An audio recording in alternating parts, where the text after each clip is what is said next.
In 2024, we are looking at top three retail trends. Top of the list is the impact of social influencers who are enriching the shopping experiences, driving brand loyalty, turning customers into brand advocates and influencers. Social trends are also impacting merchandise buying rules and patterns. Circular merchandise. Circular economies rely on a reduce, reuse, and recycle ethos, ensuring resources are continuously repurposed wherever possible, and retailers are not far behind. They have opened store formats that caters to circular merchandise. They're introducing categories that caters to circular merchandise.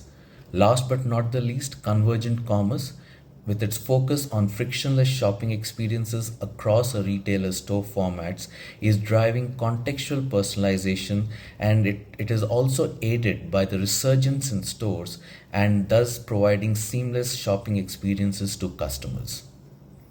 Thank you.